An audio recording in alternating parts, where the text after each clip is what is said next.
चलिए आज रीता कुमारी के कथा संसार में सुनते हैं पटना की जानी मानी लेखिका रीता कुमारी जी की एक और कहानी, कमाल एक हार का। कहानी सुनाने से पहले आप सबों से अनुरोध है कि अगर यह कहानी पसंद आती है तो इस चैनल को सब्सक्राइब करें, लाइक करें और अपने विचार लिखना तो बिल्कुल ना भूलें। तो चलिए सुनते हैं कमाल एक हार की। सुनंदा एक सुलझे विचारों वाली महत्वाकांक्षी लड़की थी। बचपन से ही उसका सपना था कि वह नौकरी कर आत्मनिर्भर बने और निम्न मध्यम वर्गीय जीवन से छुटकारा पाए। उसके पिता अंजनी बाबू नगरपालिका में अकाउंटेंट थे, इसलिए अपनी चार बेटियों के लिए ज़्यादा सुविधा नहीं जुटा पाते थे। पढ़ने की अच्छी सुविधा नहीं होने पर भी सुनंदा अपनी मेहनत और लगन से ऊंचे मुकाम हासिल करने के सपने देखती रहती। वहीं अंजनी बाबू को एक ही धुन रहा, नौकरी के से अवकाश मिलने के पहले ही चारों बेटियों का विवाह कर दे। सुनंदा बड़ी थी, इसलिए उसके बीए करते ही उसके लिए अच्छे घर भर की तलाश में जुट गए। सुनंदा ने बीए करते ही बीएड में एडमिशन ले लिया और जल्द ही वह काफ़ी अच्छे नंबरों से बीएड पास भी कर ली। तब तक अंजनी बाबू अपनी इस अबाध्य सुंदरी सर्वगुण संपन्न लड़की के लिए एक अदद सरकारी नौकरी वाला बर नहीं ढूंढ पाए। कम दहेज और निम्न मध्यम वर्गीय हैसियत के कारण खोटे सिक्के की तरह शादी के बाजार में लोग उन्हें रिजेक्ट कर देते। अंततः थक हार कर उन्होंने अनुपम से, जो एक प्राइवेट कंपनी में अकाउंटेंट था, उसकी शादी तय कराए।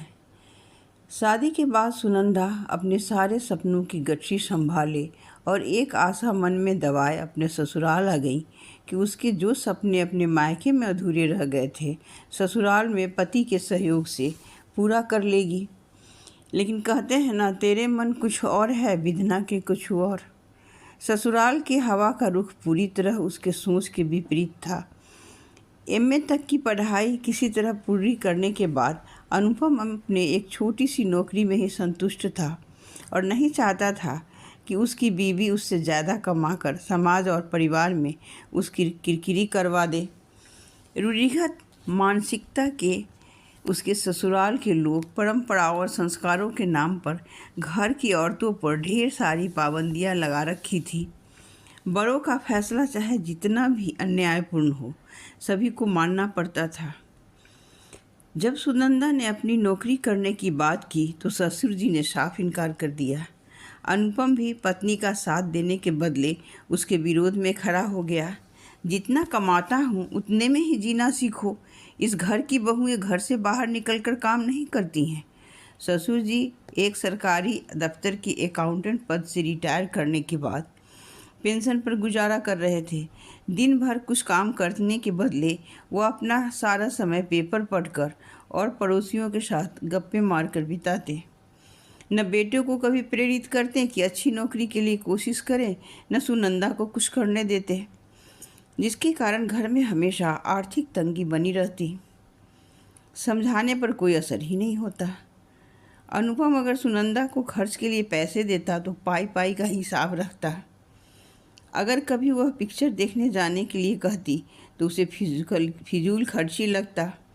सुनंदा को कहता, कितनी सारी पिक्चर तो टेलीविज़न पर आते हैं, फिर थिएटर में जाकर पैसे बर्बाद करने की क्या फ़ायदा।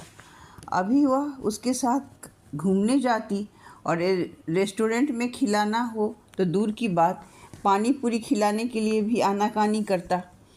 बाहर की वस्तुएं मत खाया करो, तबीयत खराब हो जाएगी। पति की कंजूसी से उसका मन आजिज हो जाता, पर वह जानती थी वह कंजूसी पैसों की कमी के कारण करता है। शादी के लगभग 1 साल होने को जा रहा था, लेकिन अनुपम कभी एक नाक का कील भी लाकर उसे नहीं दे पाया। शुरू से ही सुनंदा को सजने संवरने का बहुत शौक था। सोचती थी खुद नौकरी करेगी तो तरह तरह के गहने बनवाएगी। गहनों में से इतना लगाव होने के कारण जब कभी भी अनुपम के साथ बाजार जाती तो अक्सर आभूषण की दुकान पर तरह तरह के गहने शोकेस में देख उसके कदम ठिठक जाते। वह बड़ी हसरत से बोलती, काश मेरे पास भी ऐसे गहने होते। उसकी आवाज़ सुनते ही अनुपम झट से उसका हाथ थाम शोकेस से दूर ले जाता। कितनी बार तुम्हें समझाया, गहने खरीदना हमेशा घाटे का सौदा होता है। सुनार तो लूटते ही हैं, पहनने के निकलो तो चोर उचक्के भी पीछे पड़ जाते हैं। सच पूछो तो घर में गहना रखने का मतलब ही होता है चोरों को न्योता देना। वह अच्छी तरह समझती थी कि अनुपम इतनी दलीलें इसलिए देता रहता है कि अगर सुनंदा उसके हैसियत पर ही प्रश्न चिन्ह खड़े कर दे तो वह क्या करेगा, लेकिन कभी अपनी आमदनी बढ़ाने की कोशिश नहीं करता। पिता के डर से सुनंदा को भी नौकरी नहीं करने देता। वह भी नहीं चाहती थी कि अपनी नौकरी के कारण बेवजह घर में कलह हो। हालांकि इतनी आसानी से अपने बचपन के सपनों को वह तिलांजलि भी नहीं देना चाहती थी। अपने पति की अकर्मण्यता, उसके विचार, उसकी कंजूसी से आहत सुनंदा चाहती थी कि अपने परिवार को संकीर्ण विचारधारा से बाहर निकालकर आधुनिकता से जोड़े, किंतु अनुपम को समझाने का हर कोशिश बेकार जाता। वह पूरा चिकना घड़ा था, कोई बात समझता ही नहीं था। ले देकर उस घर में उसकी आशा का केंद्र उसकी बड़ी ननद कविता थी। उसकी शादी कानपुर में हुई थी। उसके ससुराल वाले काफ़ी खुले विचारों वाले लोग थे, इसलिए वह मायके के घुटन भरी जिंदगी से निकलकर खुली हवा में सांस ले रही थी। उसका ससुराल एक सुखी संपन्न परिवार था, जहां हर आदमी को अपने हिसाब से जीने की आज़ादी थी। कविता भी अपने पति के साथ एक बैंक में काम कर रही थी। वह सच्चे दिल से चाहती थी कि उसका मायका भी उसके ससुराल की तरह समय के साथ चले। एक भी सोच ननद भाभी को एक दूसरे से काफ़ी करीब ला दिया था। ज़रूरत पड़ने पर कविता निष्पक्ष होकर अपने घर वालों की आलोचना करने से भी नहीं चूकती थी। ननद का यह निर्भीक और निष्पक्ष व्यवहार सुनंदा को बहुत भाता था, जिससे दोनों के बीच सगी बहनों जैसा प्यार और विश्वास का रिश्ता कायम हो गया। जब भी कविता पटना आती, सुनंदा अपनी समस्याओं के समाधान उसके साथ मिलकर करती। एक बार जब कविता एक शादी में पटना आई, अपने साथ कई सेट गहनों के ले आई। कानपुर लौटते समय सुनंदा से बोली, तुम्हें गहने का पहनने का बहुत शौक़ है, घर में कई शादियां भी हैं, यह मेरे हीरो का सेट तुम रख लो, शादियों में पहनना। वैसे भी ये सब गहने लॉकर में पड़े ही रहेंगे, क्योंकि 3 साल के लिए हम दोनों पति पत्नी की पोस्टिंग सिंगापुर हो गई है। जब मैं आऊँगी तुमसे ले लूँगी। नहीं दी, हार बहुत कीमती लगता है, कविता ने हंसकर बोला। तुम चिंता क्यों करती हो, हार किसी दूसरे का नहीं, तुम्हारी ननद का ही तो है। जब तक अनुपम को मालूम होता वह मना करता, कविता पटना से जा चुकी थी। कमरे में पहुंचा तो सुनंदा गले में हार पहने खुद को आईने में देख रही थी। सुनंदा पर नज़र पड़ते ही अनुपम का गुस्सा भड़क उठा। तुम्हें कुछ होश भी है? कितना कीमती हार है, कहीं कोई चोर उचक्का उठा ले गया तो हम दीदी को क्या जवाब देंगे? सुनंदा पर उसकी डांट का कोई असर नहीं हुआ। माना हार पूरे 10 लाख का है, पर परेशान होने की ज़रूरत नहीं है। कौन सा मैं उनका हार अपने पास रख लूँगी, 2-4 बार पहन कर वापस लौटा दूँगी। देखो तो इस हार को पहन कर मैं कितना सुंदर लग रही हूँ। सुनंदा को अपने अगन्य नेत्रों से झुलसाते गुस्से से भरा वह वहाँ से तेजी से पैर पटकता बाहर चला गया। अनुपम के मना करने के बावजूद हर शादी में सुनंदा के गले में वही हार जगमगाता रहा। एक दिन घर के पास ही एक शादी में सुनंदा गई थी। लौटते समय थोड़ी देर हो गई तो मोहल्ले की बात है, कोई कुछ क्या कहेगा सोचकर वह अकेले ही लौट रही थी। अचानक अंधेरे से 2 व्यक्ति प्रकट हुए और सुनंदा के सारे गहने रिवॉल्वर की नोक पर उतरवा लिए। अपने ही मोहल्ला में बिल्कुल घर के पास ऐसी दुर्घटना हो जाएगी किसी ने सोचा भी नहीं था, पर होने को कौन टाल सकता है।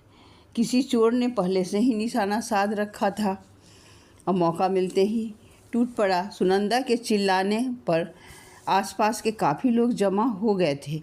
लोगों ने चोर का पीछा भी किया, पर कुछ भी पता नहीं चल पाया। इस हादसे ने पूरे घर को हिला कर रख दिया। परिवार में हुए इस तुषारापात का कोई विकल्प नज़र नहीं आ रहा था। पूरे 10 लाख की रकम इकट्ठा करना अनुपम के बस की बात नहीं थी। सुनंदा के ससुर जी को रिटायरमेंट के बाद जो पैसे मिले थे बेटी की शादी और घर बनवाने में खर्च हो गए थे। बस नाम मात्र का पेंशन मिलता था। सुनंदा भी रोए जा रही थी। इतने दिनों से पहन रही थी, मैं क्या जानती थी मुँहे लुटेरे आधी घात लगा के बैठे हैं। उसकी बातें अनुपम का गुस्सा और भी बढ़ा रहा था। अब बैठकर अपनी किस्मत को कोसने से क्या होगा? तुम तो रो पिट कर रह जाओगी, भुगतना तो मुझे पड़ेगा। अगर दीदी के ससुराल वालों को मालूम होगा तो न जाने क्या क्या कहेंगे। अब क्या कहूँ, ईश्वर से मेरी इतनी सी भी खुशी नहीं देखी गई। निश्चिंत रहो, दीदी के ससुराल वाले अच्छे लोग हैं, कुछ नहीं बोलेंगे। दीदी तो वैसे भी गऊ है। चुप करो, दीदी के ससुराल वाले चाहे कितने ही अच्छे लोग क्यों न हो, चोरी की बात सुन सैकड़ों लांछन लगाएंगे। अब तो यह सोचना है कि इतने सारे पैसे आएंगे कहाँ से। दीदी के सिंगापुर से लौटने के पहले कुछ न कुछ जुगाड़ तो करना ही पड़ेगा। सुनंदा ने दयनीय मुंह बनाते हुए कहा, अपने सारे गहने बेच दूं तब भी 2 लाख भी नहीं मिलेंगे। पूरा परिवार घोर संकट में पड़ गया था। सभी 10 लाख रुपया इकट्ठा करने के उपाय ढूंढ रहे थे। सुनंदा ने सुझाया, बिहार सरकार शिक्षकों की नियुक्ति करने जा रही है। आप लोग अनुमति दे तो मैं आवेदन कर दूं। बीएड हूँ, नौकरी मिल गई तो समस्या का कुछ तो समाधान होगा। सभी मौन रहे, किसी ने उसकी बातों का विरोध नहीं किया। सभी की मौन सहमति मिलते ही सुनंदा अपनी नौकरी की तलाश में जुट गई। घर के दूसरे सदस्य भी बैठे नहीं रहे। उसके आलसी ससुर जी भी कई दुकानों में जाकर अकाउंट चेकिंग का काम करने लगे। अनुपम भी ऑफिस से निकलता तो घर के बदले ट्यूशन पढ़ाने लगता। सुबह तड़के उठकर भी 1-2 ट्यूशन पढ़ा लेता। 6 महीना गुजरते गुजरते सुनंदा को भी नौकरी मिल गई। सुनंदा की स्कूल में नियुक्ति होते ही उसकी सासू माँ भी मोहल्ले की औरतों के साथ घर घर की कहानी बाँचने के बदले अब दिन भर रसोई और घर के कामों में व्यस्त रहने लगी। अंततः परिवार के सभी सदस्यों की मेहनत रंग लाई। 2 साल में ही 10 लाख रुपया से ज़्यादा जमा हो गया। 3 साल बाद जब कविता सिंगापुर से लौटी और पटना आई, घर के लोगों को काम में व्यस्त और मायके का अव्यवस्थित घर को अब पूरी तरह व्यवस्थित देख उसे अपनी आंखों पर विश्वास नहीं हुआ। रात में जब घर के सभी लोग साथ खाना खाने बैठे, अनुपम ने कविता को हार चोरी हो जाने की पूरी घटना विवरण के साथ बताई। साथ ही यह भी बताया कि अब उसे चिंता करने की कोई ज़रूरत नहीं है। उन दोनों ने मिलकर 10 लाख से ज़्यादा रुपया जमा कर लिया है, इसलिए कविता दूसरे ही दिन बाजार जाकर वैसा ही हार ले आए। पहली बार कविता को भाई के चेहरे पर स्वाभिमान और पुरुषार्थ का चमक दिखा। बेहद खुश हुई। एक रहस्यमय मुस्कुराहट के साथ वह सुनंदा की तरफ मुड़ी। क्यों सुनंदा, तुमने तो घर के सारे लोगों की फितरत ही बदल दी। सारे आलसी फुर्तीले हो गए। सुनंदा हंसते हुए बोली, नहीं दी, यह मेरा नहीं, आपके उस 5,000 के अमेरिकन डायमंड वाले हार का कमाल है, जो पूरा परिवार अपने रूढ़िवादी मानसिकता से मुक्त हो प्रगति कर रहा है। तुम्हारा आलसी भाई ट्यूशन पढ़ाने के लिए खुद भी पढ़ने लगा है। अब मनोयोग से अच्छी नौकरी पाने के लिए भी मेहनत कर रहा है, ताकि मैं उससे आगे न निकल जाऊं। कई नौकरियों के लिखित परीक्षा पास भी कर लिया है।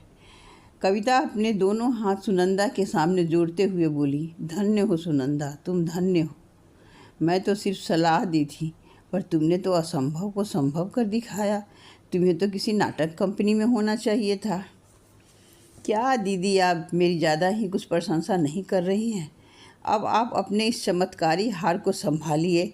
इसने मुझे वो सब कुछ दिया जो मुझे चाहिए था। वह एक गहने का डब्बा कविता को पकड़ाते हुए बोली। उस डब्बे में वही हार था जो चोरी हो गया था। कविता हार का डब्बा बंद कर सुनंदा को लौटाते हुए बोली, नहीं नहीं, मैं इसे वापस नहीं लूँगी। इस हार को मेरी तरफ से उपहार समझकर रख लो। इस पर अब सिर्फ तुम्हारा ही हक है। उन दोनों की बातों से घर के लोगों को बहुत कुछ समझ में आने लगा था। अब तक चुपचाप सब कुछ सुनते अनुपम से रहा नहीं गया। सच दी, क्या यह सब आप दोनों की मंत्रणा थी? क्या अभी भी तुम्हें शक है? कविता के बोलते ही वहाँ सभी की हंसी गूंज उठी। धन्यवाद। अगर आपको यह कहानी पसंद आई हो तो इस चैनल को ज़रूर सब्सक्राइब करें। धन्यवाद।